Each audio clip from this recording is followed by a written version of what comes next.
भगवान कृष्ण 1 साल के होने वाले थे। माता यशोदा इसी बारे में सोच रही थी कि आखिर वो कान्हा जी के लिए उनके पहले जन्मदिन पर क्या उपहार खरीदे। मेरा लल्ला 1 बरस का हो रहा है। सुनो जी, अपने लल्ला को क्या उपहार दूं? मुझे तो समझ में ही नहीं आ रहा। यशोदा, सुनार से कुछ जेवर बनवा लेते हैं। लल्ला के लिए कुछ ऐसा बनवा लो जो हमारे लल्ला की सुंदरता को और बढ़ा दे। हाँ, ऐसा ही कुछ देखती हूँ। अभी जन्मदिन को कुछ दिन है, तब तक देखती हूँ कुछ समझ आता है तो। कृष्ण जी अपने नन्हे नन्हे कदमों से चलना सीख रहे थे। अब मैया यशोदा कहीं भी जाए तो कान्हा उनके पीछे पीछे जाए और अपनी तोतली भाषा में उनके साथ जाने की जिद करे। मैया, मैं भी साथ जाऊँ ना मैया। अरे लल्ला, मुझे पानी भरने जाना है। तू साथ जाएगा तो मैं तो ही पकड़ूंगी कैसे? मोरे सिर पर तो पानी की मटकी होगी। अजी कहाँ हो?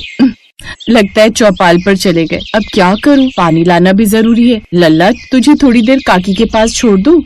मैया मैया, मैं साथ जाऊँ ना। अब कान्हा थोड़ा समझदार हो गए थे। जैसे ही माँ यशोदा घर से बाहर जाने लगती, वो समझ जाते और साथ में जाने की जिद में रोने लगते। अब हार कर मैया ने जब कान्हा के मोटे मोटे आंसू देखे तो साथ लेकर चल पड़ी। एक हाथ में मटकी, एक तरफ गोदी में कान्हा। अब थोड़ी दूर जाकर भगवान कृष्ण जिद करने लगे। मैया, मुझे नीचे उतारो, आपे चलूंगा मैया। काहे परेशान करता है कान्हा? पैदल उतारूंगी तो गिर जाएगा। उतारो मैया। कान्हा फिर से रोने लगे। अब माँ यशोदा ने उन्हें गोद से नीचे उतार दिया। एक हाथ में मटकी और एक हाथ से कान्हा की उंगली पकड़ ली। फिर मैया यशोदा सोच में पड़ गई। अब वापसी में मोरे सिर पर पानी की भरी मटकी होगी, मैं कान्हा की उंगली कैसे पकड़ूंगी? लौटते समय तो जल भरो होगा, तो भार होगा, दोनों हाथ लगाने पड़ेंगे। अरे कान्हा, ये ले मेरा पल्लू का कोना पकड़ और सुन, देख कर चलियो, मेरे पल्लू को छोड़ियो मत, पकड़ के चलियो।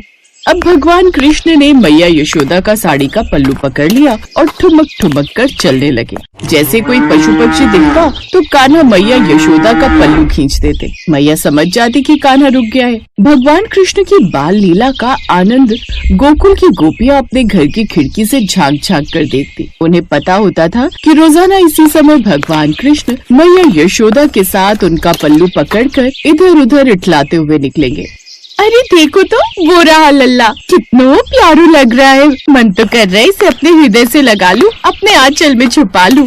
उन्हीं गोपियों में से एक गोपी ने कान्हा जी को किडनैप करने की योजना बनाई। शायद वो उनके नटखट सौम्य को देखकर लालायित हो गई थी। एक सुबह जब मैया यशोदा कान्हा जी को लेकर नदी से पानी भरकर लौट रही थी, तब वो गोपी एक बर्तन में ढेर सारा माखन लेकर कान्हा जी को इशारा करने लगी। माखन देखकर कान्हा जी ललचा गए। कान्हा, माखन खाओगे? आओ मेरे पास आओ। कान्हा जी माखन को देखकर मुस्कुराने लगे, बहुत खुश होने लगे। उन्होंने कब जाने यशोदा मैया का पल्ला छोड़ा और कब माखन की तरफ दौड़े, मैया यशोदा को पता ही नहीं चला। गोपी ने झट से कान्हा जी को अपनी गोद में उठा लिया और खूब सारा प्यार करके अपने भवन के भीतर ले गई। अब कान्हा जी को एहसास हुआ कि उनकी मैया उनके साथ नहीं है, तो वो रोने लगे। अरे क्यों रो रहे हो कान्हा? ये देखो, माखन खाओगे? मैं तुम्हें माखन खिलाती हूँ। पहले मुझे ढेर सारा प्यार दो, मेरे सीने से लग जाओ। लल्ला, तुम कितने प्यारे हो। यशोदा बहुत किस्मत वाली है जिसके तुम लाल हो। माखन। हाँ हाँ, ले लेना माखन भी। पहले हंसकर दिखाओ, यहाँ मेरे पास बैठो, हम खेलेंगे। माखन। गोपी माखन का लालच देती तो कान्हा चुप हो जाते और गोपी को प्यार करने लगते, क्योंकि कान्हा को तो माखन चाहिए था और कान्हा का सारा ध्यान माखन की तरफ था। माखन। हाँ हाँ दूंगी, पहले अपने नन्हे कदमों से नाच कर दिखाओ।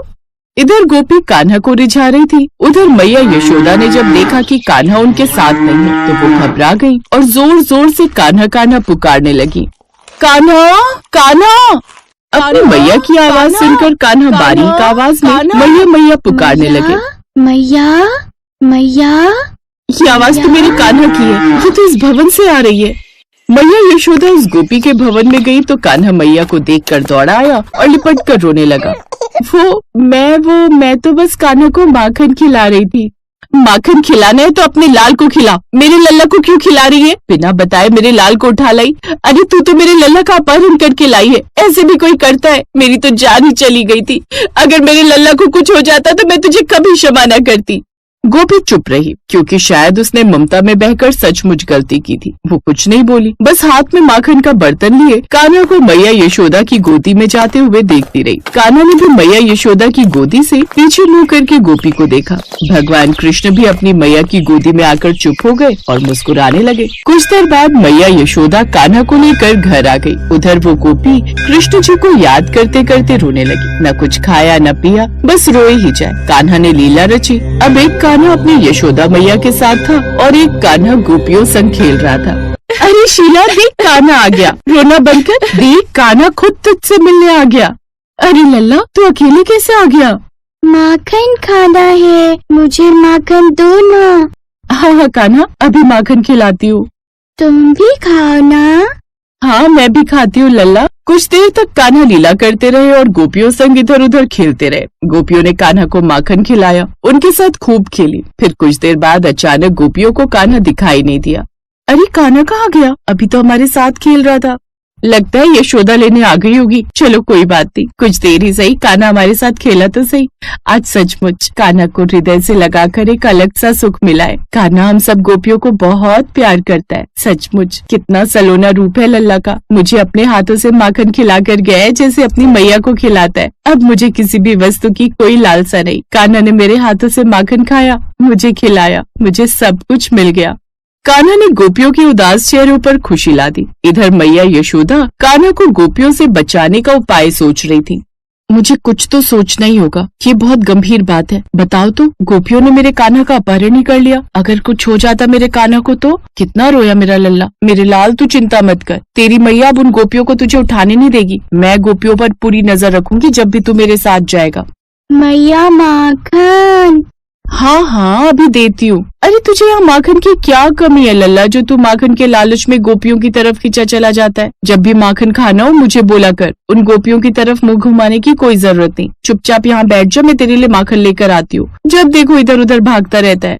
भगवान कृष्ण मुस्कुराने लगे। उनकी लीला तो अपरंपार है। उन्होंने मैया का कहा भी मान लिया और अपनी छवि दिखाकर गोपियों के विचलित मन को भी शांत कर दिया। यशोदा मैया ने सोच लिया था कि वो कोई ऐसा उपाय करेंगी जिससे गोपियां दोबारा कान्हा को माखन का लालच देकर बिना बताए अपने घर न ले जाए, या फिर कान्हा कहीं मैया का पल्लू छोड़कर इधर उधर खो न जाए। मैया यशोदा सुनार के पास गई और कान्हा के लिए एक सोने की कमरबंद बनवा लाई। उसमें छोटी छोटी घंटियां लगी हुई थी। मैया यशोदा कान्हा को कमरबंद बांध रही थी।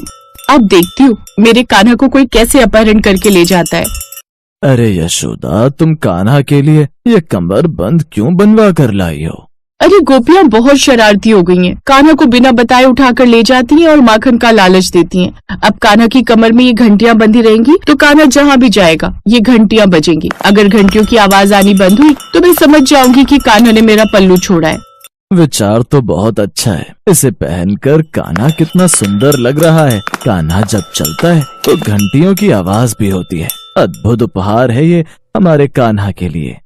कान्हा के लिए तो वो अद्भुत उपहार था जिससे मैया यशोदा की चिंता भी दूर हो गई थी और कान्हा को भी वो कमरबंद पहनकर बहुत आनंद आ रहा था। वो उस कमरबंद को पहनकर इधर उधर नाचते फिर रहे थे। उन्हें घुंघरू और घंटियों की आवाज अच्छी लग रही थी, पर गोपियों के लिए वो आवाज उनकी बैरी थी, क्योंकि अब वो कान्हा को चुपचाप उठाकर अपने भवन में नहीं ले जा सकती थी।